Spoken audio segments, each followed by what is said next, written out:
السلام علیکم ورحمۃ اللہ وبرکاتہ۔ وعلیکم السلام ورحمۃ اللہ وبرکاتہ۔ کیا حال ہے سب کا؟ الحمدللہ۔ سنتوں کا کیا حال ہے؟ ادا ہو رہی؟ اگر پورا رمضان آپ پابندی کے ساتھ ادا کریں گے اور پوری توجہ کے ساتھ تو انشاءاللہ بعد میں بھی عادت پڑ جائے گی۔ عادت بنانے کے لیے ایک کام کو کئی بار کرنا پڑتا ہے، مسلسل کرنا پڑتا ہے۔ بسم اللہ الرحمن الرحیم۔ کل کسی نے سوال کیا تھا کہ ظہر کی پہلی 4 سنتیں ادا کرنے کا طریقہ کیا ہے؟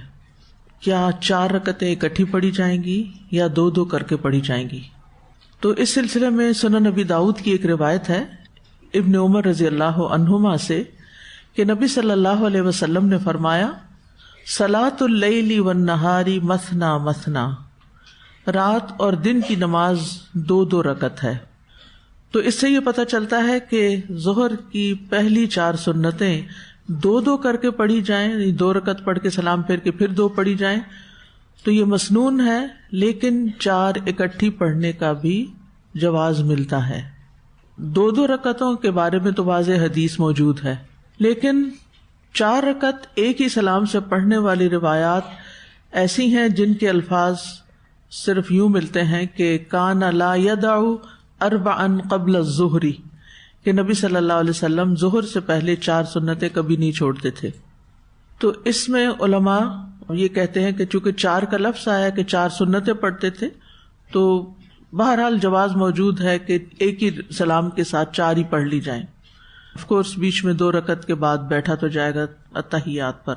اس میں حکمت کیا ہے؟ آپ دیکھیے کہ مرد حضرات بعض اوقات مسجد میں داخل ہوتے ہیں، کافی ٹائم ہوتا ہے تو 2 کر کے 4 پڑھ لیتے ہیں، اور بعض اوقات بس اتنا ٹائم ہوتا ہے کہ صرف 2 ہی پڑھی جا سکتی، تو وہ بھی پھر محروم نہیں رہتا، 2 پڑھ کے نماز میں شریک ہو جاتا ہے اور بعد میں پھر 4 ادا کر لیتا ہے 2 کر کے۔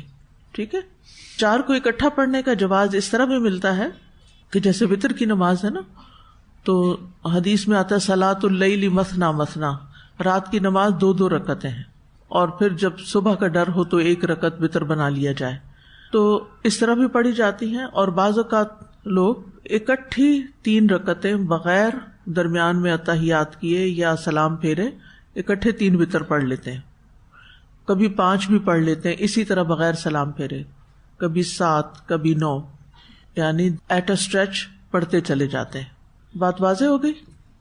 چلیے ٹھیک ہے۔ نحمدہ ونصلی علی رسولہ الکریم، اما بعد، فاعوذ باللہ من الشیطان الرجیم، بسم اللہ الرحمن الرحیم، رب اشرح لی صدری ویسر لی امری واحلل عقدۃ من لسانی یفقہوا قولی۔ الحمد للہ الذی عرفنا بنفسہ واسمائہ وصفاتہ وآلائہ وفتح لنا ابواب العلم بربوبیتہ وألوہیتہ وأعاننا على ذکرہ وشکرہ وحسن عبادتہ وہدانا إلی الإخلاص لہ فی توحیدہ وعصمنا من الالحاد والشک فی امرہ۔ ہر قسم کی حمد اللہ کے لیے ہے جس نے ہمیں اپنی ذات، اپنے اسماء، اپنی صفات اور اپنی نعمتوں کا تعارف کرایا ہے، اور ہمارے لیے اپنی ربوبیت یعنی رب ہونے اور الوہیت یعنی الہ ہونے، معبود ہونے کے علم کے دروازے کھول دیے کہ واقعی وہی ہمارا رب ہے، وہی ہمارا الہ ہے، اور اپنا ذکر، اپنا شکر اور اچھی عبادت کے ادا کرنے پر ہماری مدد فرمائی ہے، اور اپنی توحید میں اللہ کے لیے اخلاص کو اپنانے کی ہدایت فرمائی، اور اپنے معاملے میں شک اور الحاد اور کجی سے ہماری حفاظت فرمائی۔ ان تمام باتوں پر ہم اللہ سبحانہ تعالیٰ کا شکر ادا کرتے ہیں۔ حقیقت یہ ہے کہ دنیا میں جتنی بھی نعمتیں پائی جاتی ہیں، ان نعمتوں میں سب سے بڑی نعمت یہی ہے کہ انسان اپنے رب کو صحیح معنوں میں پہچانتا ہو، بالحق، حق کے ساتھ، اوتھینٹک طریقے سے، اوتھینٹک سورسز کے ذریعے، قرآن و سنت کے ذریعے، کائنات کی نشانیوں کے ذریعے، تاکہ ہم رب کے بارے میں کوئی ایسا عقیدہ نہ رکھیں، ایسی سوچ نہ رکھیں کہ جو حقیقت کے موافق نہ ہو۔ نحن نقص عليك أحسن القصص بما أوحينا إليك هذا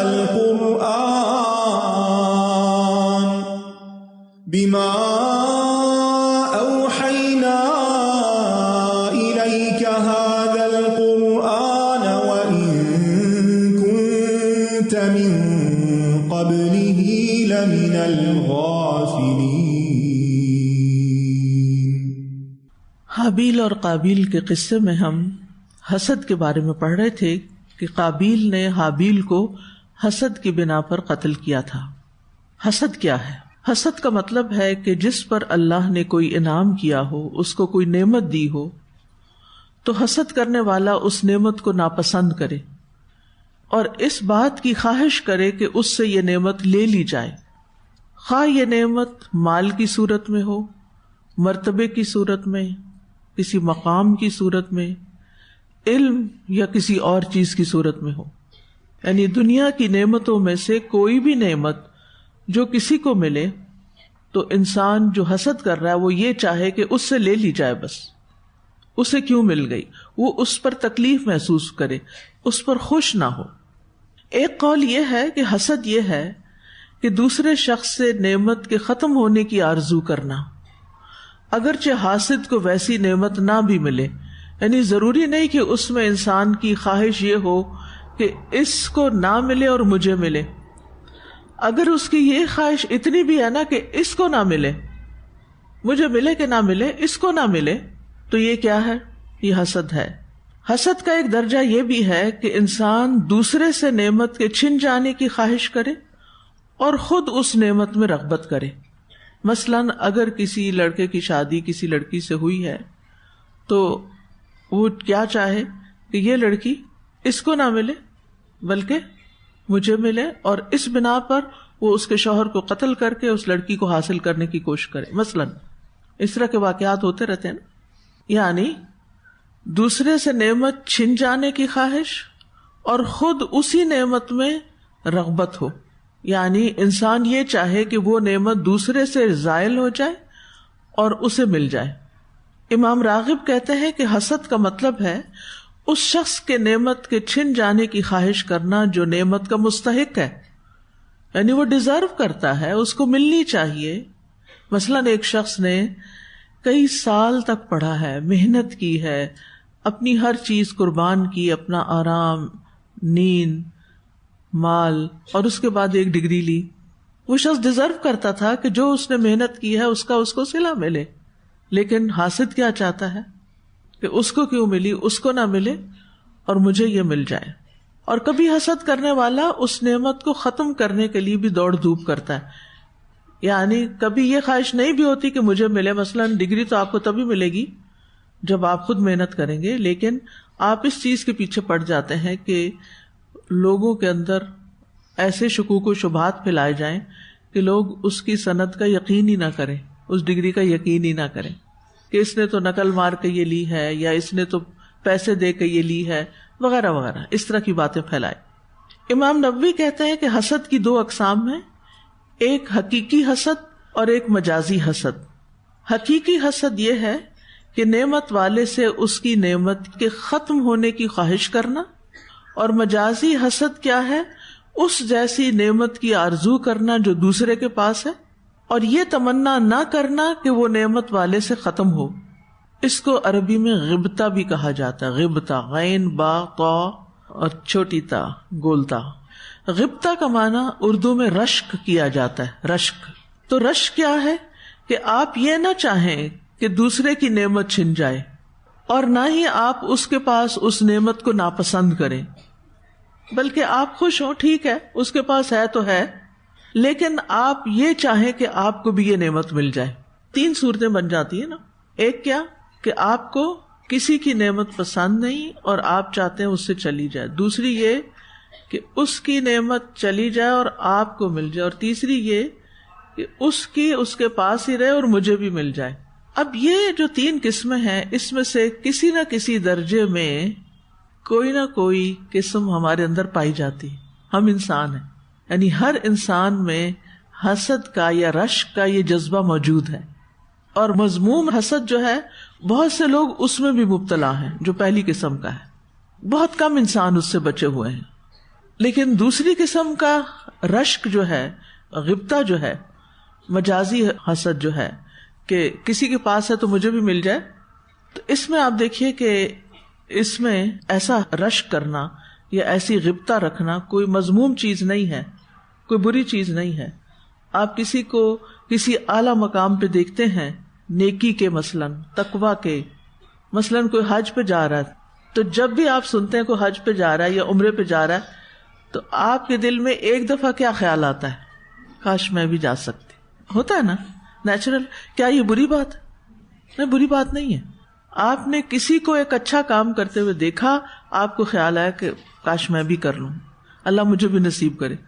آپ کو یہ دل میں نہیں آ رہا کہ وہ نہ جا سکے، تو اس میں کوئی حرج نہیں ہے.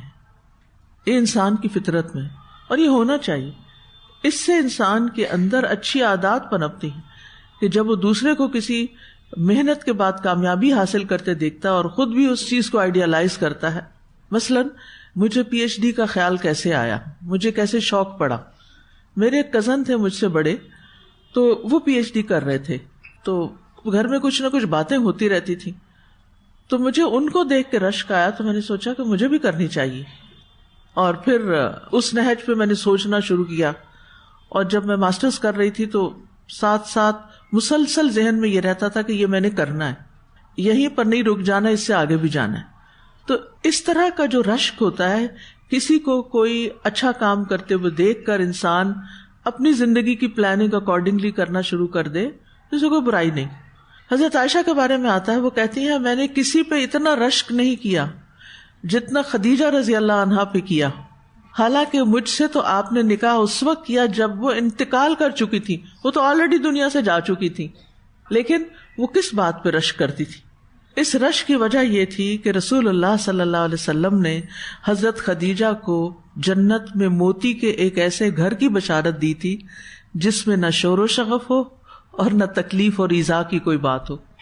یعنی وہ اتنی نیکیاں کر گئیں کہ اللہ تعالیٰ نے دنیا میں ان کو اتنی اسپیسیفک خوشخبری دی. آپ دیکھیں کہ بہت سے لوگوں کے بارے میں آتا ہے کہ ان کو جنت کی خوشخبری دی گئی دنیا میں، لیکن کس طرح کی جنت یہ نہیں پتا چلتا. تو حضرت خدیجہ کی جو جنت ہے وہ تو باقاعدہ ڈسکرائب کی گئی ہے کہ کیسی جنت ہے. تو اس بنا پر حضرت عائشہ کو ان پہ رشک آتا. ہم بھی یہ حدیث کئی دفعہ پڑھتے ہیں کہ ہمیں بھی کبھی رشک آیا کہ ہم بھی کچھ کریں اور ہمارا بھی کوئی ایسا محل ہو. ہم تو ساری توجہ دنیا کے محلات پہ دیے ہوئے ہیں. کسی سڑک سے گزر رہے ہوتے ہیں، کوئی خوبصورت سا گھر نظر آتا ہے تو ہم آئیڈیالائز کر لیتے ہیں، میں نے بھی جب گھر بنوایا نا یہ والا ڈیزائن بنواؤں گی. ایسا ہی ہے نا، ہم وہ سب سے چھوٹے والے جو 2 کٹھے ڈاٹس ہیں نا، ان کے بیچ میں جو رہ رہے ہیں نا، بس ہم صرف اس کے بارے میں سوچتے ہیں، اس سے آگے نہیں سوچتے کہ وہ جو ہمیشہ کی زندگی ہے اس میں ایسا گھر مل جائے. تو بہرحال حسد کا جذبہ انسانی فطرت میں ہے. انسان چاہے تو اسے مذموم حسد کی طرف لے جائے اور چاہے تو اس کو محمود حسد کی طرف لے جائے. چیز انسان کے اندر موجود ہے اور کسی وجہ سے رکھی گئی. آپ دیکھیں جتنے بھی ہمارے نیگیٹو ایموشنز ہیں نا، یہ سارے کسی وجہ سے ہمارے اندر رکھے گئے ہیں. مثلا غصہ ہونے کی بھی ایک وجہ ہے. ہمارا کام کیا ہے؟ ان ایموشنز کو چینلائز کرنا، ان کو صحیح رخ پہ رکھنا، ان سے پازیٹو کام لینا، اس سے مذموم نہیں محمود کام لینا کہ جو قابل تعریف ہو. اسی طرح ایک اور حدیث بھی ہے کہ صاحب علم اور صاحب قرآن پہ رشک کیا جانا چاہیے. عبداللہ بن عمر رضی اللہ عنہ کہتے ہیں میں نے رسول اللہ صلی اللہ علیہ وسلم کو یہ فرماتے ہوئے سنا، حسد یعنی رشک تو صرف 2 آدمیوں پہ کیا جا سکتا ہے. ایک وہ جسے اللہ نے قرآن کا علم دیا اور وہ دن رات کی گھڑیوں میں اس کے ذریعے سے قیام کرتا ہے، یعنی نماز میں بھی قیام ہوتا ہے، اور دوسرا لوگوں کو سکھانے کے لیے بھی قیام ہوتا ہے. قیام کا مطلب ہے تو اس کام پہ قائم ہے. اور دوسرا وہ جسے اللہ نے مال دیا اور وہ دن رات اس سے صدقہ کرتا رہتا ہے، کچھ نہ کچھ نکالتا رہتا ہے، کچھ رات کو نکالتا ہے، کچھ دن کو نکالتا ہے، یعنی ہمیشہ وہ صدقہ کرتا ہی رہتا ہے. ایسا شخص بھی قابل رشک ہے. وہ جب کرتا ہے تو اس کو دیکھ کر اگر دل میں خیال آتا ہے کاش ہم بھی کر سکتے، تو یہ جو آپ کی نیت ہے نا، اور سچی نیت کہ واقعی اگر آپ کے پاس آئے اور آپ بھی کر دیں تو پھر اس سے کیا ہوگا، آپ کو نیت کا بھی اجر مل جائے. یہ اتنا محمود رشک ہے کہ یہ ایک اچھی پازیٹو نیت بن جاتی ہے جو انسان کے لیے باعث اجر ہے. کیونکہ وہ حدیث میں آتا ہے نا کہ جب ایک انسان اچھی نیت کرتا ہے اور وہ کام کر نہیں پاتا تو بھی اس کو اس کا اجر مل جاتا ہے. لیکن جس حسد کی مذمت کی جاتی ہے وہ کون سا حسد ہے؟ وہ حسد ہے جس میں انسان کسی کی نعمت پر غصہ کرتا ہے، جلتا ہے، کڑتا ہے. یہ وہ حسد ہے جو ابلیس نے کیا، جس نے اس حسد کی بنا پر اللہ کی آسمانوں میں سب سے پہلے نافرمانی کی. یہی وہ حسد ہے جس کے ساتھ زمین پر اللہ کی نافرمانی کی گئی. کس نے کی؟ قابیل نے کی. ابلیس نے آدم علیہ السلام سے حسد کرتے ہوئے ان کو سجدہ نہ کیا جبکہ اللہ نے سجدے کا حکم دیا تھا.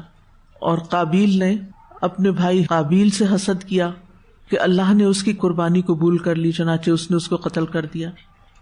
تو دونوں میں آپ دیکھیے کہ پیچھے کیا ہے؟ اللہ کا فیصلہ، اللہ کا حکم. ابلیس کو اللہ نے حکم دیا تھا کہ سجدہ کرے، اس نے اللہ کے حکم کا انکار کیا.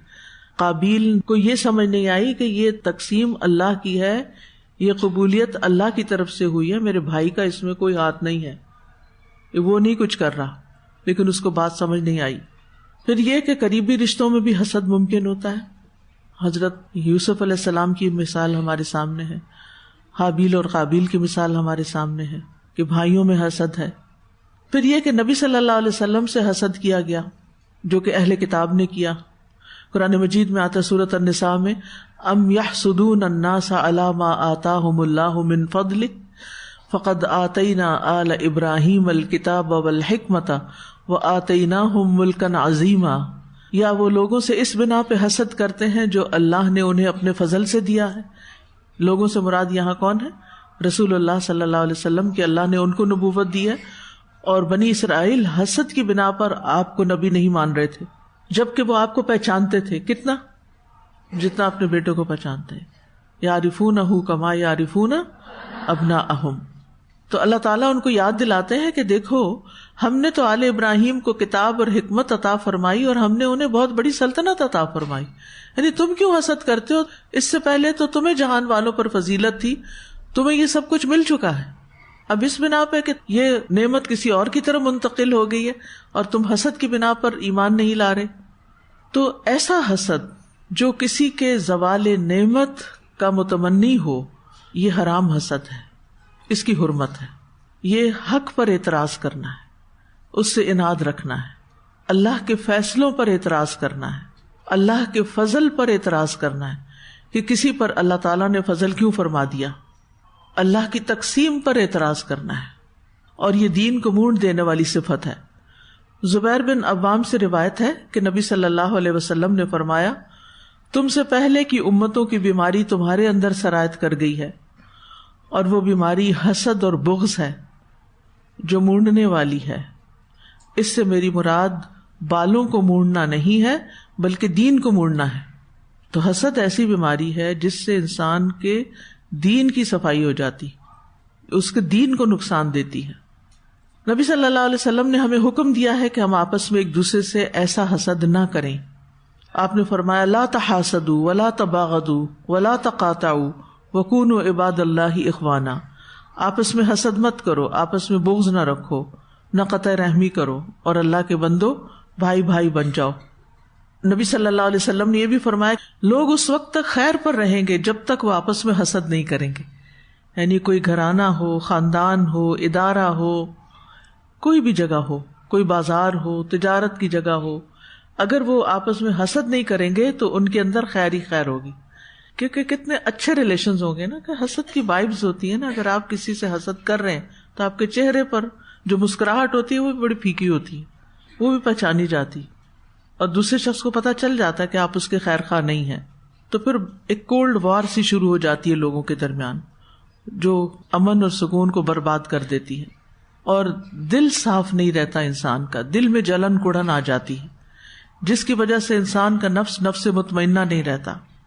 نبی صلی اللہ علیہ وسلم نے فرمایا، بہترین انسان صاف دل والا اور زبان کا سچا ہے. کسی نے پوچھا صاف دل والا کون ہے؟ آپ نے فرمایا، پرہیزگار، پاک صاف، جس کے دل میں نہ گناہ ہو، نہ بغاوت ہو، نہ حسد ہو. تو بہترین انسان کون ہے؟ جس کے دل میں نہ گناہ ہو، یعنی گناہ کرنے کے وہ ارادے نہ کر رہا ہو، نہ بغاوت ہو اور نہ حسد ہو. پوچھا گیا اس کے بعد کون ہے؟ آپ نے فرمایا جو دنیا کو برا سمجھتا ہو اور آخرت کو پسند کرتا ہو، یعنی آخرت کو دنیا پر ترجیح دیتا ہو. کیوں؟ والآخرۃ خیر وابقیٰ بل تؤثرون الحیاۃ الدنیا. یہ ہماری کمزوری ہے، حالانکہ یہ عقل مندی نہیں ہے کہ انسان چھوٹی چیز پہ قناعت کر جائے بڑی چیز کے مقابلے میں، لیکن شیطان نے بلوایا ہوا ہے. اللہ سبحانہ وتعالیٰ نے ہمیں حسد سے پناہ مانگنے کا حکم دیا ہے. قل اعوذ برب الفلق من شر ما خلق ومن شر غاسق اذا وقب ومن شر النفاثات فی العقد ومن شر حاسد اذا حسد. کہہ دیجئے میں صبح کے رب کی پناہ لیتا ہوں ہر اس چیز کے شر سے جو اس نے پیدا کی، اور اندھیری رات کے شر سے جب وہ پھیل جائے، اور گرہوں میں پھونکنے مارنے والیوں کے شر سے، اور حاسد کے شر سے جب وہ حسد کرے. حاسد کے شر سے. اب دیکھیے کہ حاسد کوئی اور بھی ہو سکتا ہے، اور حاسد آپ خود بھی کسی کے لیے ہو سکتے ہیں. تو جب کوئی حاسد حسد کر رہا ہوتا ہے تو اس حسد کی وجہ سے شر بھی پھیلتا ہے. کیا شر پھیلتا ہے؟ حسد کرنے والے کو خود جو کر رہا ہوتا ہے اور جس سے حسد کیا جائے دونوں کو نقصان دیتا ہے. حاسد کو کیا نقصان پہنچتا ہے؟ نمبر 1، حاسد غم اور پریشانی میں مبتلا رہتا ہے، اس کو کبھی چھٹی نہیں ہوتی، وہ ہر وقت جلتا کڑتا رہتا ہے، اور یہ ایک بہت بڑی بیماری بن جاتی ہے انسان کے لیے. اس انسان کا غم اور پریشانی اس لیے نہیں ہوتی کہ اس کی جان یا مال یا اہل و عیال میں کوئی مصیبت آ گئی ہے، کیونکہ عام طور پر تو ہم غمگین اس وجہ سے ہوتے ہیں نا کہ ہماری زندگی میں کوئی مصیبت آ گئی ہے، بلکہ اس کو صرف اس نعمت کی وجہ سے غم اور پریشانی لاحق ہوتی ہے جو اس کے علاوہ دوسروں کو مل جاتی. اور اس کی پریشانی کب ختم ہوگی؟ اس کا غم کب ختم ہوگا؟ حاسد کا جب وہ جس سے حسد کر رہا ہے اس کی نعمت زائل ہو جائے گی، اور اگر وہ نہ ہوئی تو ساری زندگی جلتا کڑتا رہے گا. مثلاً 2 سوکنے ہیں، ایک کے پاس بیٹا ہے اور ایک کے پاس نہیں ہے. جس کے پاس نہیں ہے اس کو حسد ہے اس سے جس کے پاس ہے. اب اس کی ساری زندگی کس میں گزرے گی؟ اس تکلیف میں کہ میرا بیٹا نہیں اور اس کا بیٹا ہے. وہ وارث بن جائے گا اور میری نسل میں اس طرح کی وراثت نہیں آئے گی، اور بھی بہت ساری چیزیں، اس کی نسل آگے بڑھے گی میری نہیں بڑھے گی، وغیرہ وغیرہ. اس قسم کے جو حسد ہوتے ہیں، یا پھر اولاد تو بات کی بات ہے، صرف اگر کوئی مرد دوسری شادی کر لے تو وہاں بھی حسد کا ایک ایسا سلسلہ چل نکلتا ہے کہ جس پر اس کو کوئی چین نہیں. یعنی عام طور پر میں نے عورتوں کو بہت زیادہ غمگین، بہت زیادہ دکھی، بہت زیادہ پریشان، بہت زیادہ اپسٹ اس بات پہ دیکھا. یعنی ایک عورت کے لیے سب سے بڑی آزمائش یہ ہوتی ہے کہ اس کے شوہر میں کوئی اور شریک ہو جائے. ہے یہ تکلیف دہ بات ہے، لیکن اس تکلیف کو اپنے اوپر اتنا مسلط کر لینا کہ پھر انسان کو کوئی دوسری بات سوجے ہی نہ، اس کی زندگی سے ہر خوشی ختم ہو جائے، اس کی زندگی سے ہر نعمت چلی جائے، یہ کوئی عقل مندی کی بات ہے؟ کسی کو کیا فرق پڑتا ہے؟ آپ روتی رہیں، آپ تنہائی میں روتی رہیں، روتی رہیں، رو رو کے پاگل ہو جائیں، بیمار ہو جائیں، ہارٹ اٹیک ہو جائے، مر جائیں، کسی کو کوئی فرق پڑے گا؟ نہیں نا. تو پھر کیوں اپنے آپ کو انسان جلائے کڑائے؟ یہ تو خود کو خود ہی جلانے والی بات ہے نا. بس ایک چیز تھی، تقدیر میں تھی، ہو گئی، اللہ کا فیصلہ ہے. اللہ نے یہ لکھا تھا اس عورت کی قسمت میں، اسی گھر کا رزق لکھا تھا، یہ اس کا رزق تھا جو یہاں لکھا ہوا تھا. وہ آ گئی اپنا رزق لینے کے لیے. اب میں کتنی دیر جلوں کڑوں؟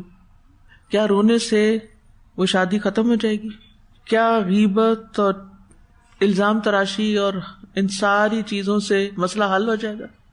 آپ دن رات رو رہے ہیں، آپ اپنے بچوں کے سامنے کمزور پڑے ہوئے ہیں، آپ کسی کام کاج کے نہیں رہے، آپ کے دوست احباب آپ سے تنگ آ چکے ہیں کیونکہ آپ ہر وقت ان کو اپنا ایک ہی دکھ سنا رہے ہیں. کچھ حاصل؟ رزق اللہ کی تقسیم ہے، جو آپ کے حصے میں نا کوئی لے ہی نہیں سکتا، کسی کے پاس جا ہی نہیں سکتا. اور اگر اللہ نے آپ کو کم دینا ہے اور دوسرے کو زیادہ دینا ہے، ایسے ہوتا ہے بعض اوقات. اپنی شادی ہوئی، پھر بچے ہو گئے، پھر بیٹا ہو گیا، بیٹا بڑا کام کا نکلا، اس نے بہت بزنس کیا، اب ظاہر اس گھر میں زیادہ خوشحالی ہوگی. یہ کس نے دیا؟ یہ سارا کچھ اللہ نے تقسیم کیا نا، اللہ نے زیادہ دے دیا. اب چین کیسے آئے؟ کہ جس کے پاس زیادہ ہے نا اس کا حساب بھی زیادہ ہے، اور جس کے پاس کم ہے اس کا حساب کم ہے. اور جس کے پاس کم ہے، جو غریب ہے، بعض اوقات شوہر یہ بھی کرتے ہیں، نئی شادی کی، پچھلی بیوی کو چھوڑ دیا، طلاق کبھی دی کبھی نہیں بھی دی، یا اس کا خرچہ کم کر دیا، یا اس کے پاس وزٹ کم کر دیا. کئی طرح کی ظلم اور زیادتیاں ہوتی ہیں، اور وہ بیوی صبر کر رہی ہے، کرتی چلی جا رہی. کتنا اجر ہے اس کے لیے. انما یوفی الصابرون اجرہم بغیر حساب. اگر اس نے نان نفقہ بند کر دیا ہے، خرچ دینا کم کر دیا ہے، اور اس کی زندگی تکلیف میں آ گئی. غریب لوگ جنت میں کتنا پہلے جائیں گے؟ 500 سال. دنیا کی زندگی میں وہ جو نیا کپل انجوائے کر رہا ہے وہ 500 سال انجوائے کر سکتا ہے؟ وہ زیادہ سے زیادہ جوانی کا عرصہ کتنا ہوتا ہے کہ کوئی ایک دوسرے کے ساتھ بہت عشق و عاشقی کرے یا بہت رومانس ہو. اول تو شادی کے بعد رومانس ویسے ہی ختم ہو جاتا ہے. جنہوں نے لو میرجز بھی کی ہوتی ہیں اکثر آ کے روتے ہیں کہ شادی سے پہلے تو اتنے وعدے تھے اور اتنی باتیں تھی، اور شادی ہوتی گئی اور منہ موڑ لیا گیا، ساری کشش ختم ہو گئی. کیونکہ ایک مسئلہ یہ بھی تھا نا کہ ساری باتیں شادی سے پہلے ہی کر لی تھی، اور بعد میں کرنے کا تو کچھ رہا ہی نہیں تھا. جو لوگ شادی سے پہلے ایسی دوستیاں نہیں کرتے اور ایسے حرکتیں نہیں کرتے تو ان کے پاس ایک دوسرے کو سنانے کے لیے بہت کچھ ہوتا ہے، اور جب وہ شادی کرتے ہیں تو کافی عرصہ وہ ایک دوسرے کو سناتے سناتے ایک بانڈنگ رہتی ہے. لیکن جنہوں نے سب کچھ یہ پہلے ہی کر لیا ہو ان کے پاس کیا ہے؟ پھر تو بوریت ہے نا. تو بہرحال دنیا کی زندگی میں کوئی چیز ایسی نہیں ہے، اس دنیا میں کوئی چیز ایسی نہیں ہے جس کے پیچھے آپ اتنا روئیں، اتنا اپنے آپ کو گھلائیں. یہ سب اللہ کے فیصلے ہیں. یہ آپ کی آزمائش تھی، ہر ایک کی آزمائش فرق ہوتی ہے. کسی کی آزمائش کسی اور طرح تھی، وہ کسی اور طرح آزمایا گیا، آپ اس طرح آزمائے جا رہے ہیں. کوئی بات نہیں. رضیت باللہ ربن. رضیت باللہ ربن کا مطلب کیا ہے؟ رب اللہ ہے یا شوہر ہے؟ رازق کون ہے؟ اللہ ہے.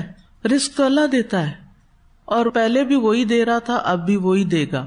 پھر آپ دیکھیں کہ جس چیز سے انسان بہت زیادہ محبت کرتا ہے نا، اللہ سبحانہ وتعالیٰ اس کو اسی سے توڑتا ہے. اسی سے ہی کچھ ایسے عمل، ایسی حرکات ہو جاتی ہیں کہ انسان ٹوٹ کے رہ جاتا ہے. کیونکہ صرف اللہ کا حق ہے کہ سب سے زیادہ محبت اس سے کی جائے. جب ہم اسے چھوڑ کر اوروں سے کرنے لگتے ہیں تو پھر وہی انسان ہمیں دکھ دیتے ہیں، وہی تکلیف دیتے ہیں. تو اس وقت بلیم دوسروں کو نہ کریں، کیونکہ ایسے موقع پر انسان سارا غصہ، سارا وبال دوسرے پہ ڈال دیتا ہے. ساری غلطی اس کی ہے کیونکہ اس نے مجھے چھوڑ کے کسی اور کو پریفرنس دی ہے، اس کی غلطی نہیں. غلطی میری بھی ہو سکتی، اور بات یہاں غلطی کی نہیں ہے، بات یہاں تقدیر کی ہے. اصل میں بھول ہماری تھی نا، غلطی سب سے بڑی ہماری تھی کہ ہم یہ بھول گئے کہ مخلوق سے اتنا دل لگانا کہ وہ خالق سے بڑھ جائے. تو پھر یہی ہوتا ہے. کہتے نہیں ایسی بات نہیں ہے، ہم اللہ سے بڑی محبت کرتے ہیں. بھئی اللہ سے محبت کرتے ہیں پھر تو آپ کے دل میں خوشی خوشی ہونی چاہیے ہر وقت، کیونکہ آپ کے دل میں ایک ایسی محبت ہے جو ہر محبت پہ غالب ہے، جو ہر وقت آپ کو خوش رکھتی ہے. کیونکہ جس کی محبت سب سے زیادہ، اس کی یاد سب سے زیادہ ہوتی، اور جس کی یاد سب سے زیادہ ہوتی ہے پھر وہ انسان کو خوشی دیتی رہتی ہے. پھر کوئی اور یاد کرے یا نہ کرے کوئی انسان بادر کرتا. یعنی اگر اللہ کی محبت سب سے بڑھ کر ہے تو پھر آپ کو کسی انسان نے یاد نہیں کیا، سو واٹ، کیا ہوا؟ کہتے ہیں ہم انسان ہیں نا، ہمیں محبت تو چاہیے نا انسانوں سے. بالکل چاہیے. نبی صلی اللہ علیہ وسلم نے حضرت خدیجہ کے بارے میں فرمایا تھا، قد رزقت حبھا، مجھے ان کی محبت کا رزق ملا ہے. یہ رزق ہوتا ہے، جیسے کھانے پینے کا رزق ہوتا ہے نا، یہ محبت بھی رزق ہوتی ہے. کسی کو یہ رزق بہت زیادہ مل جاتا ہے اور کسی کو یہ بالکل نہیں ملتا، یہ بہت تھوڑا ہوتا ہے. بالکل تو میں نہیں کہتی، لیکن تھوڑا ہوتا ہے. تو صبر انسان کیسے کرے کہ میری قسمت میں اتنا ہی رزق ہے، جتنا مال کا رزق ہے نا میری قسمت میں، بس جو اللہ نے میرے لیے ڈیسائیڈ کیا، یہ محبت کا رزق بھی بس اتنا ہی تھا، کوئی بات نہیں. اللہ نے اور جو اتنا کچھ دیا ہوا ہے.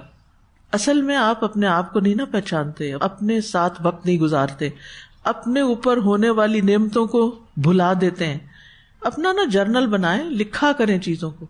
مجھے اللہ نے کون کون سا رزق دیا ہے، مجھے اللہ نے دوسروں پر کس قسم کی فوقیت دی ہے، مجھے اللہ نے کس کس فضل سے نوازا ہے.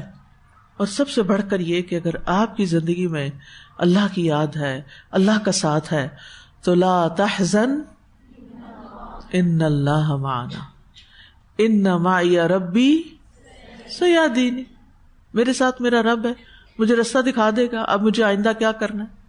تو بات یہ ہے کہ حسد اس لیے منع ہے کہ انسان اپنے آپ کو خود ہی نقصان دیتا ہے، یعنی یہ غم جو حسد کی بنا پر ہو ایسے غموں میں سے جس کی کوئی مثال نہیں۔ کچھ غم ہوتے ہیں جو ناپسندیدہ چیز کے پیش آنے پہ آ جاتے ہیں، یعنی کسی عزیز کو کوئی تکلیف پہنچی، یا اپنے مال یا اہل و عیال یا رشتہ دار کو کوئی تکلیف پہنچی، لیکن یہاں پر تو ایسا غم ہے کہ جو ختم ہونے کا نام ہی نہیں لے رہا۔ دوسری بات یہ کہ کیوں مذموم ہے یہ حسد؟ یہ حسد انسان کو اللہ کی نافرمانی کی طرف کھینچتا ہے اور ایسے کام کرواتا ہے انسان سے جو نہیں کرنے چاہیے، جس کی مثال ابلیس کہ اس نے اللہ کی نافرمانی کی۔ کیا کیا؟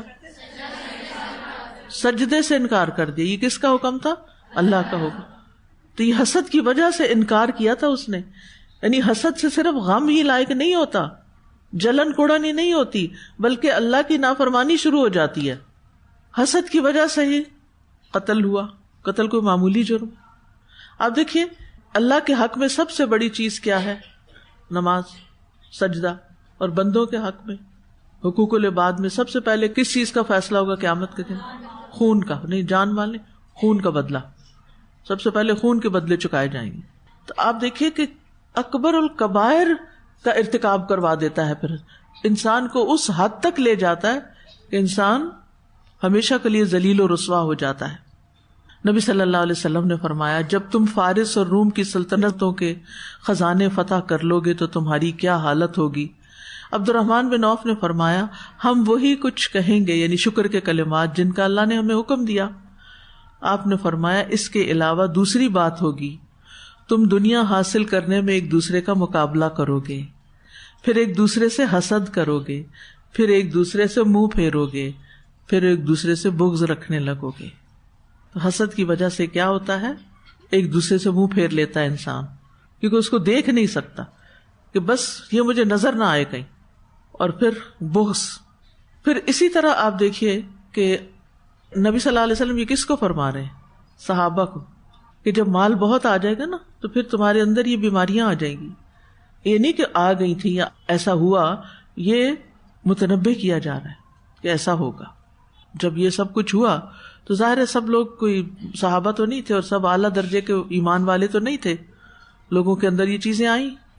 اچھا آج بھی آپ دیکھیں کہ ہمارے ہاں کیا ہوتا ہے، مال کی وجہ سے بھی اور اس کے علاوہ بھی جب ہمیں کسی کے ساتھ حسد ہوتا ہے تو پھر ہمیں اس کی ہر بات بری لگنے لگتی ہے، ہر بات۔ مثلا آپ آفس کے اندر ہیں، مثلا آپ دو لوگ اکٹھے کام کر رہے تھے، ایک کی پروموشن ہو گئی نا، ہوتا ہے ایسے، ہوتا نا، ایک ہی جگہ، ایک ہی کمپنی، ایک ہی آفس میں کام کرنے والے، بعض اوقات ان میں سے کسی ایک کی پروموشن ہو جاتی ہے۔ اب وہ پہلے آپ کا کولیگ تھا، اب وہ آپ کا کیا بن گیا؟ باس بن گیا، ہیڈ بن گیا۔ اب آپ دیکھیں، اب اس کی طرف سے کوئی انسٹرکشن آتی ہے تو یہ شخص کیسے لے گا؟ دل سے۔ آپ دیکھیں صحابہ کرام کے اندر لیڈرشپ کے رولز کتنے مختلف رہے ہیں۔ ایک موقع پر حضرت اسامہ کو لیڈر بنا دیا گیا ایک غزوے کا، جو بعد میں پھر حضرت ابوبکر کے دور میں گیا۔ کبھی خالد بن ولید لیڈ کر رہے ہیں، یعنی مختلف لوگ لیڈر بنتے ہیں اور باقی لوگ ان کی سرکردگی میں کام کرتے رہے۔ کیسے دل تھے ان لوگوں کے اور کیسی ایکسپٹنس۔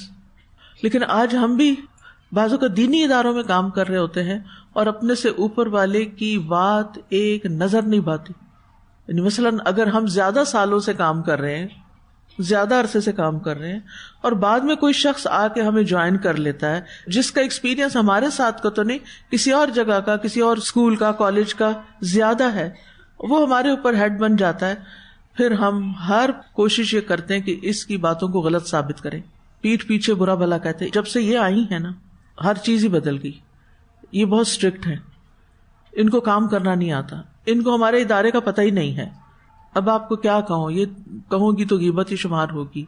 ویسے تو میں جو کہہ رہی ہوں سچ ہی کہہ رہی ہوں، ان کی حقیقت یہی ہے۔ اصل میں یہ فیصلہ ہی غلط ہوا ہے ان کو ذمہ دار بنانے کا. ان کو کام کرنا ہی نہیں آتا اور ہمارے مقابلے میں فلاں ڈپارٹمنٹ یا فلاں جگہ زیادہ بہتر کام ہوتا ہے کیونکہ ان کی ہیڈ بہت اچھی ہے یا ان کا سٹاف بہت اچھا ہے. یا پھر یہ ہوتا ہے کہ اگر آپ کا کسی کے ساتھ ایک کمپٹیشن سا چل رہا ہے نا، تو اس کی وہ جو اداروں میں سیاست چلتی ہے یا لیگ پولنگ ہوتی ہے یا اس کو پیچھے کیا جاتا ہے، اور خود بھئی آپ نے آگے بڑھنا، تیز چلو، آپ نے ضرور دوسرے کی ٹانگ کھینچ کے اس کو گرا کے پھر آگے بڑھنا ہے. یہ دو رویے ہوتے ہیں نا. مجھے یاد ہے کہ گلاسکو یونیورسٹی میں جب میں پڑھتی تھی تو ہماری یونیورسٹی ہل پہ تھی اور میری پریگنینسی بھی چل رہی تھی، تو مجھے چلنے میں تھوڑی سی دقت ہو جاتی تھی. تو جب میں دیکھتی تھی کہ مجھ سے آگے کچھ اور لوگ نکل رہے ہیں تو میں اپنی اسپیڈ اتنی تیز کر لیتی تھی کہ میں نے ان سے پیچھے نہیں رہنا. ہوتے وہ پتہ نہیں کون تھے، اسٹوڈنٹ ہی تھے، وہ بھی یونیورسٹی جا رہے ہوتے تھے، نہ مجھے ان کا نام پتا، نہ ان کا کام پتا، نہ ان کا کچھ، بس صرف یہ کہ وہ چل رہے ہیں، بھلے میرے سے آگے کیوں جائیں. تو میں یہ نہیں کرتی تھی کہ ان کے آگے کچھ چیزیں پھینک کے ان کے رکاوٹ ڈالوں. میں یہ کہتی تھی مجھے اپنی رفتار تیز کر لینی چاہیے. اگر میرے دل میں یہ ہے کہ میں آگے نکلوں تو پھر مجھے آگے ایکسٹرا ایفرٹ لگا کے آگے جانا چاہیے. ہم میں سے اکثریت، خصوصاً ہمارے سب کانٹیننٹ میں افسوس کے ساتھ یہ کہنا پڑتا ہے کہ ہم ایکسٹرا محنت نہیں کرتے اور کام نہیں کرتے کہ دوسروں سے آگے بڑھ جائیں، اس کی بجائے دوسروں کی برائیاں شروع کر دیتے ہیں، ان کی اکھاڑ پچھاڑ شروع کر دیتے، ان کو گرانا شروع کر دیتے ہیں، یا پھر کسی کی نظروں میں آنے کے لیے، ہیڈز کی یا بڑوں کی نظروں میں آنے کے لیے ان کو متاثر کرنے کے لیے کام شروع کر دیتے ہیں. اور یہاں پھر کیا ہوتا ہے، ہماری نیت خراب ہو جاتی.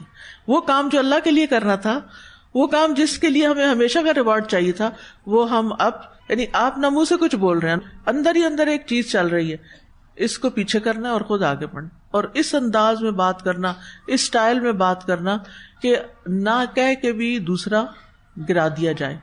تو اس طرح کی حرکتوں سے بھی توبہ کرنی چاہیے تاکہ ہمارے اعمال برباد نہ ہوں.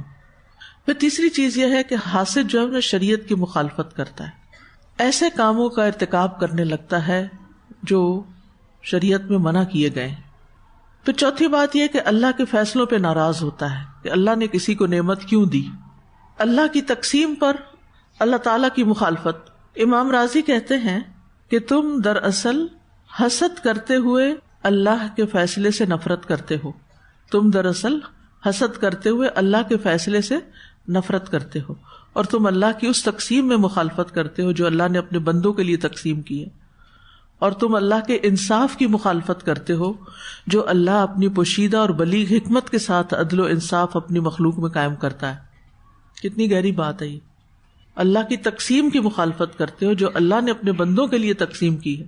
اچھا، بعض اوقات ایسا ہوتا ہے نا، ہمارے حصے میں ایک کام آتا ہے، ہم محنت بہت کر رہے ہوتے ہیں مگر اس کا کوئی آؤٹ پٹ نظر نہیں آتا.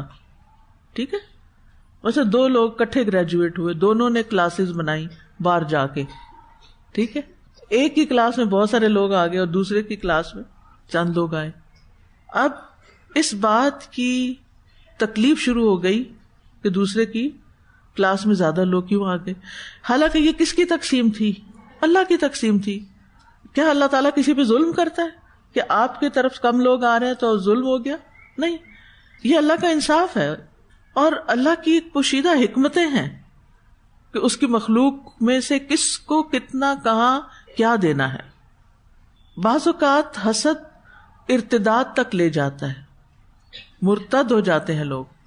امام قرطبی کہتے ہیں کہ حسد اس لیے قابل مذمت ہے کیونکہ اس میں نعوذ باللہ اللہ سبحانہ تعالیٰ کو بصیرت سے خالی قرار دینا ہے اور یہ سمجھنا کہ اللہ نے ایسے شخص پہ نعمت کی ہے جو اس کا مستحق نہیں.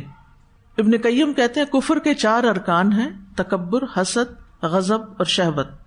پھر اسی طرح یہ نفاق کی علامت بھی ہوتی ہے، یعنی اس طرح انسان کے اندر ایک منافقت کی صفت بھی آ جاتی.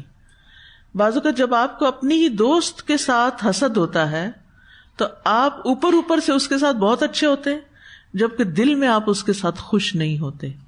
وہ ایک دعا بھی ہے نا، اللہ تعالیٰ ایسے دوست سے پناہ چاہتا ہوں کہ من خلیل ماکر عینہ ترانی وقلبہ یرانی ان رآ حسنۃ دفنہا وان رآ سیئۃ اذاعہا.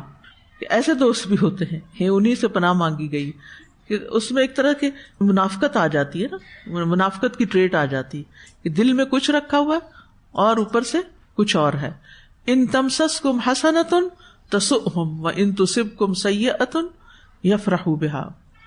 پھر حسد کا ایک نقصان یہ ہے کہ اس سے حاسد کا دل کالا ہو جاتا ہے، حاسد اللہ کے ذکر سے پھر جاتا ہے. آپ یقین کریں کہ بعض ایسے لوگوں کو جو اس میں سے کسی بھی قسم کے حسد میں مبتلا ہو کے تکلیف میں آئے، جب میرے پاس آئے تو میں ان سے پوچھتی ہوں کہ آپ کون کون سا اللہ کا ذکر کرتے ہیں. لٹرلی دن رات قرآن پڑھنے والے بھی جب اس بیماری کا شکار ہوتے ہیں تو اللہ کا ذکر بھول جاتے ہیں. وہ کہتے ہیں ہم پہ اتنا غم چھا گیا ہے کہ ہمیں سمجھ نہیں آتا کہ ہم کون سا ذکر کریں. مجھے تو دعائیں پڑھنے بھی بھول گئی، مجھے تو صبح شام کے اذکار بھی بھول گئے. اور جو اس کا ساتھ دینے والے منفی لوگ ہوتے ہیں اس کا دماغ اتنا خراب کرتے ہیں کہ انسان کو نہ اپنی اولاد کی عاقبت کا کوئی فکر نہیں رہتا کہ اس کے کتنے بڑے نقصان ہوں گے. یعنی یہ اتنی شدید بری بیماری ہے کہ جس کی وجہ سے انسان دنیا میں بھی سخت نقصان اٹھاتا ہے اور آخرت کا نقصان تو ہے ہی ہے. پھر حسد نظر بد لگنے کی وجہ بھی بن جاتی ہے. ابن قیم کہتے ہیں حسد نظر بد کو لگانے کا اصل ہے. کبھی انسان اپنے آپ کو نظر لگا دیتا ہے، یعنی یہ حسد کی وجہ سے نہیں ہوتی، ویسے ہی بتا رہے ہیں، اور کبھی بغیر ارادہ یا اس کی طبعی فطرت کی وجہ سے اس کو نظر لگ جاتی. تاثیر اثر کے لحاظ سے حسد اور نظر بد دونوں مشترک ہیں، یعنی نظر بد سے بھی دوسرے کو تکلیف پہنچتی ہے اور آپ کے حسد کی وجہ سے بھی تکلیف پہنچتی ہے.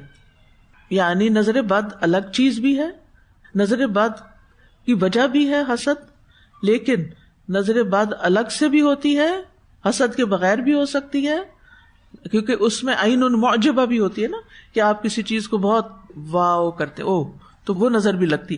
لیکن ساتھ جو کسی سے حسد کرتا ہے نا، تو حاسد کی نگاہوں سے بھی ایسی ریز نکلتی ہیں جو دوسرے کو جا کے جسمانی تکلیف بھی دے سکتی ہیں، یا اس کے علاوہ بھی تکلیفیں یا نقصان ہو سکتے ہیں.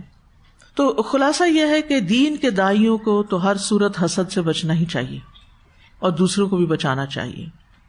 تو دین کی دعوت دینے والے، دین کے طالب علم، وہ خود بھی اس سے بچیں اور دوسروں کو بھی اس کے نقصان سے آگاہ کریں. اور اپنے دل کو مطمئن دل، قلب مطمئن بنانے کے لیے بہت ضروری ہے کہ انسان اس بیماری سے بچے. اب دیکھیے کہ ہمارا جسم فنا ہو جائے گا نا، لیکن ہمارے ساتھ کیا چیز رہے گی، ہماری روح کے ساتھ کیا چیز رہے گی، ہمارے اندر کے یہ احساسات کہ ہم کیا لے کے مرے ہیں، نفس مطمئنہ لے کے مرے ہیں یا نفس بے چین. تو حسد سے بچاؤ کا طریقے کیا ہو سکتے ہیں؟ سب سے پہلے یہ کہ حسد کا بدل رشک ہے، رشک جو جائز ہے، کہ آپ یہ دعا کریں کہ اللہ آپ کو بھی یہ نعمت عطا کر دے. یعنی کسی کی نعمت اچھی لگے تو جلنے کڑنے کی بجائے اللہ سے دعا مانگے، واسأل اللہ من فضلہ، اللہ سے اس کے فضل کا سوال کریں. کیونکہ اگر کسی کی نعمت زائل ہوگی تو آپ کو کیا فائدہ ہوگا؟ ضروری تو نہیں کہ وہ آپ کو مل جائے گی، آپ کو تو تبھی ملے گی جب آپ پر اللہ کا فضل ہوگا. تو آپ اللہ کا فضل مانگے، نہ کہ یہ مانگے کہ دوسرے کی جو نعمت ہے وہ چلی جائے. پھر اسی طرح اپنے ایمان پہ کام کریں، اپنے دل پہ کام کریں، کیونکہ حسد سے بچنے کے وسائل میں سے گہرا اور صحیح ایمان ہونا ضروری ہے. یہ حسد کو جلا دیتا ہے، ایمان کی طاقت. علماء کہتے ہیں کہ ایمان پاک پانی جیسا ہے، جب اس کو غلاظت پہ ڈالا جاتا ہے تو وہ غلاظت کو ختم کر دیتا ہے. یعنی گندی جگہ کو، گندے کپڑے کو پانی دھو کے صاف کر دیتا ہے. یہی وجہ ہے کہ ایک دل میں ایمان اور حسد اکٹھے نہیں ہوتے. اگر حسد کی بیماری میں مبتلا ہیں تو یاد رکھیے کہ ایمان یا تو ناقص ہے یا بہت ہی کمزور ہے. نبی صلی اللہ علیہ وسلم نے فرمایا کسی بندے کے دل میں ایمان اور حسد دونوں چیزیں اکٹھی نہیں ہو سکتی. ایمان کس طرح حسد سے بچاتا ہے؟ ایمان میں ہم اللہ کو اپنا رب مانتے ہیں کہ وہ ساری مخلوقات کا رب ہے، وہ مجھے بھی رزق دینے والا ہے اور وہ دوسروں کو بھی دے رہا ہے. اگر اس نے دوسروں کو مجھ سے زیادہ دیا تو وہ رب ہے نا، وہ دے سکتا ہے، وہ رازق ہے، وہ خالق ہے، وہی انعام کرتا ہے، وہی مہربانیاں کرتا ہے، وہی سارے خزانوں کا مالک ہے. تو اس لیے اس کے فیصلے، اس کے عطیات اور اس کی نوازشوں کی طرف متوجہ ہونا چاہیے اور ان پہ راضی ہونا چاہیے، اللہ کے فیصلوں پہ راضی ہونا چاہیے اور اس کی دین پہ راضی ہونا چاہیے، چاہے ہمیں ملا یا کسی اور کو کچھ ملا. کیا ہمیں حق ہے کہ ہم اللہ کے کسی فیصلے پہ اعتراض کریں؟ حق ہے؟ نہیں ہے نا.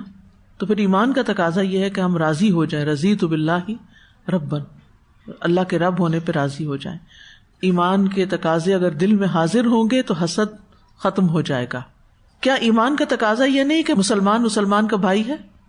انما المؤمنون اخوہ، مومن کیا ہیں؟ آپس میں بھائی بھائی ہیں. تو کیا تقاضا ہے پھر ایمان کا کہ یہ بھائی آپس میں کیا کریں؟ حسد کریں یا محبت کریں؟ محبت کریں. وہ حدیث یاد ہے کہ کوئی مومن نہیں ہو سکتا جب تک کہ تم آپس میں ایک دوسرے سے محبت نہ کرو. ٹھیک ہے، تو یہ بہت ضروری ہے کہ انسان اخلاص کے ساتھ اور ایمان کے ساتھ اپنے رب کی رضا حاصل کرے اور ان بیماریوں سے بچے. پھر یہ کہ حسد سے بچنے کے لیے نصیحت اور یاد دہانی بڑی ضروری ہے. صحابہ کا آپس کا تعلق کیسا تھا؟ فرمایا والذین تبوؤا الدار والایمان من قبلہم یحبون من ہاجر الیہم ولا یجدون فی صدورہم حاجۃ مما اوتوا ویؤثرون علی انفسہم ولو کان بہم خصاصہ. صحابہ کیا کرتے تھے؟ اپنی ذات پر دوسروں کو ترجیح دیتے. جب یہ چیز ہمارے اندر آ جاتی ہے نا کہ اپنی ذات پر دوسروں کو ترجیح دینا، تو حسد ختم ہو جاتا ہے. پھر اللہ تعالیٰ سے دعا کرنا ربنا اغفر لنا ولاخواننا الذین سبقونا بالایمان ولا تجعل فی قلوبنا غلا للذین آمنوا ربنا انک رؤوف الرحیم. اے ہمارے رب ہمیں بخش دے اور ہمارے ان بھائیوں کو بھی جو ایمان لانے میں ہم سے سبقت لے گئے، اور ہمارے دلوں میں ان لوگوں کے لیے جو ایمان لائے کوئی کدورت نہ رکھ. اے ہمارے رب بے شک تو بڑا ہی شفقت کرنے والا، نہایت رحم کرنے والا ہے. پھر اللہم انی اعوذ بک من منکرات الاخلاق والاعمال والاہواء. پھر اللہم اہد قلبی وسدد لسانی واسلل سخیمۃ قلبی. اے اللہ میرے دل کو رہنمائی دے، میری زبان کو درست کر دے، میرے دل کے کینے کو دور کر دے. تو یہ انتہائی جامع دعائیں ہیں جو ہمارے دل سے برے خیالات کو دور کر دیں گی. ایسا ہے کہ رمضان جو ہے وہ خیر کا مہینہ ہے.